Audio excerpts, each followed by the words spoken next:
Welcome to Anantha Bhavitha IAS academy. నేను మీ Kurla Ramareddy, economy faculty.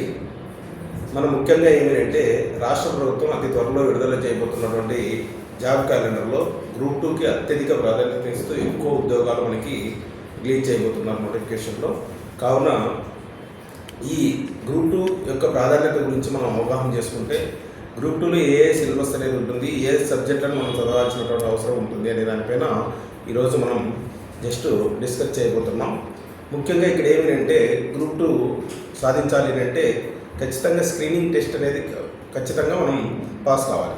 అంటే స్క్రీనింగ్ టెస్ట్ పాస్ కావాలి అని అన్నప్పుడు మనకి ఏమిటంటే 150 మార్కులకు స్క్రీనింగ్ టెస్ట్కి గాను మనకి 5 భాగాల నుంచి మనకి ప్రశ్నలు అనేవి మనకు వస్తాయి.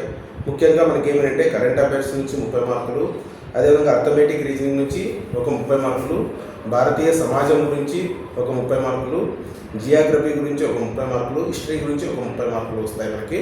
అంటే మొత్తం 150 మార్కులు.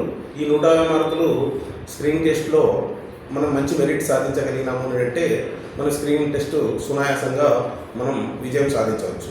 ఆ తర్వాత మనకి ఏమిటంటే మెయిన్స్ ప్రిపరేషన్ అనేది చాలా కీలకమైనటువంటిది.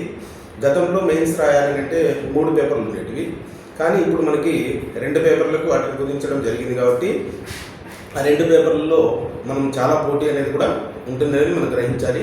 అయితే ముఖ్యంగా ఇక్కడ 2 పేపర్లలో మనం 150 మార్కులు 150 మార్కులకు తీసుకుంటే మొదటి పేపర్ తీసుకుంటే ఏమంటే ఇండియన్ కాన్స్టిట్యూషన్, భారత రాజ్యాంగం గురించి అంటే పాలిటీ గురించి మనకి 75 మార్కులకు ప్రశ్నలు వస్తాయి. అదేవిధంగా ఏపీ హిస్టరీ, ఆంధ్ర హిస్టరీ గురించి మనకి 75 మార్కులు, మొత్తం 150 మార్కులకు మొదటి పేపర్ అనేది ఉంటుంది. ఈ పేపర్లో మనం ఎక్కువ స్కోర్ కూడా సాధించడానికి ఎక్కువ అవకాశాలు అనేవి ఉంటాయి. మరి డిఫికల్ట్ అని ఫీల్ అవుతుంటారు ప్రతి ఒక్కరు కూడా. అది 2వ పేపరు. అంటే ఇక్కడ గతంలో 150 మార్కులకు ఎకానమీ అనేది ఉండేది, కానీ దాన్ని కుదించేసి 75 మార్కులకు చేశారు. సిలబస్ మాత్రం అంతా అలాగే ఉంది. అంటే ఇండియన్ ఎకానమీ మరియు ఏపీ ఎకానమీ 2 కలిపి 75 మార్కులకు ఇస్తారు మనకు. ఇంకా రిమైనింగ్ కొత్తగా మనకి ఇంట్రొడ్యూస్ చేశారు సైన్స్ అండ్ టెక్నాలజీ అనేది. ఈ సైన్స్ అండ్ టెక్నాలజీ కూడా 75 మార్కులకు ఇస్తున్నారు. సో ఎకానమీ ఒక 75 మార్కులు, సైన్స్ అండ్ టెక్నాలజీ ఒక 75 మార్కులు, మొత్తం 150 మార్కులు. ఈ విధంగా మనం ఈ సిలబస్ అంతా ప్రిపరేషన్ కావాల్సి వస్తుంది. కాబట్టి వీటిని ప్రణాళికాబద్ధంగా చదవాల్సినటువంటి అవసరం ఉంటుంది. దీనికి కావాల్సినటువంటి కోచింగ్ అనేది చాలా ప్రామాణికం. మరి ఎక్కడికో వెళ్ళాల్సినటువంటి అవసరం లేదు.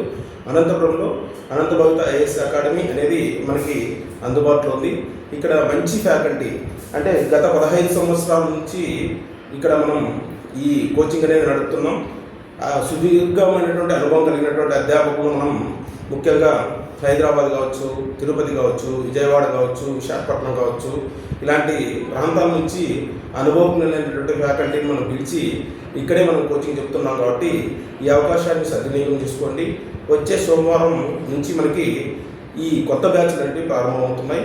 కాబట్టి ముందే మీ పేరు నమోదు చేసుకోవాల్సినటువంటి అవసరం ఎంతైనా ఉంది అని మీ కుర్లా రామరెడ్డి, అనంత భవిత డైరెక్టర్.